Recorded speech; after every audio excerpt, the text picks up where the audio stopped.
Baswa, Duck, Lamb One YouTube channel. The Obamanator. The Obamanation of Desolation. I'm going to start this little video out with a little passage from Luke 21:20.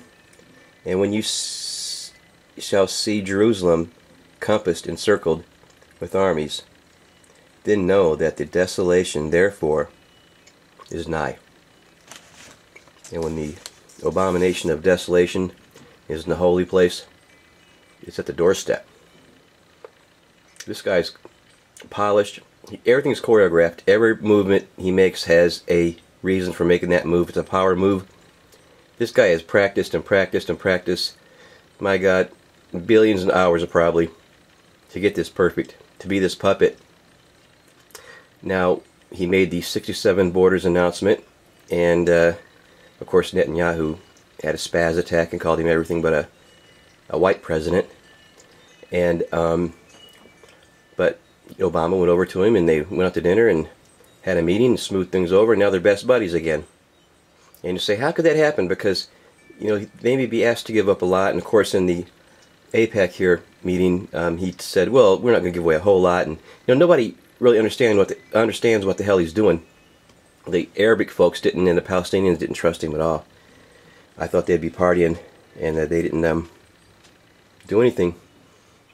And the Israelis were upset, and now they're best friends. Nobody understands what's going on, but I do. Because, let me minimize this, and bear with me, I'm holding this with my left hand. And because of, how about this? Will Leviathan oil shell discovery make Israel the next energy giant? This is April 12th, 2011, MSN Money, and this was an official announcement to CNN. Never made the mainstream news, of course, it never does. Some 250 billion barrels of oil, an amount roughly equal to Saudi Arabia's proven reserves. And the problem is these are in disputed waters. Turkey, Cyprus, Lebanon, Syria.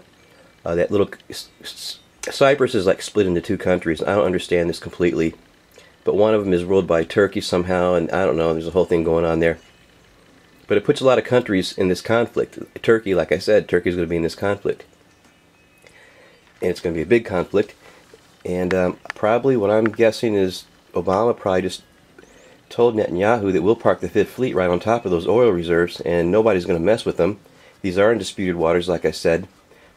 Israel just went and pretty much drew up their own maritime borders and just told everybody else in the region this is what they are. Then they, you know, discover the oil. It's like a miracle. And inside the borders, just barely. And these other countries are up in arms. Not a lot's being said about it.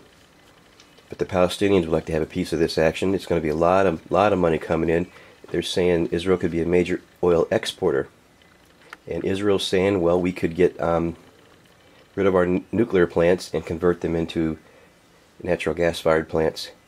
And this would make Israel a country that could basically break free of all the IMF and restrictions that the World Bank's hold over these countries that are indebted to them.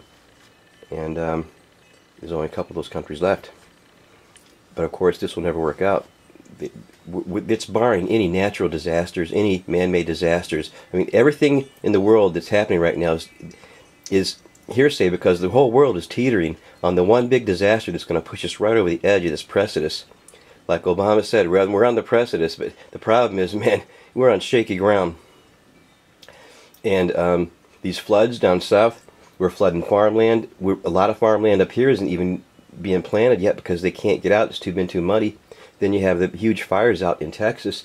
Now, our wheat crop's been basically either destroyed or isn't doing very well, and the corn and soybeans are going to be late, and they'll be lucky to get a planting in at all in most of these areas. And as I said before, these commodities are already way up there in price, and it's going to make the feeding of animals almost impossible for the average farmer. Look for some shaky dealings going on in the future. Keep an eye on Israel. This Leviathan thing, it's a big piece of the puzzle here. Huge piece. because you wonder how these things, you always say, well, you read this and you say, well, how can this happen? You read this, say you read prophecy out of the Bible and you say to yourself, how can this possibly happen? And then something like this happens, and it just out of nowhere, you know, or you don't know, and it's just the puzzles are fitting together, and pieces are fitting together rather, and it's interesting to me. It's interesting to watch this come together. I love puzzles, especially these worldwide puzzles like this. And I'll let you go. Just wanted to throw that out there for today. The Obamanation of Desolation. Duck out.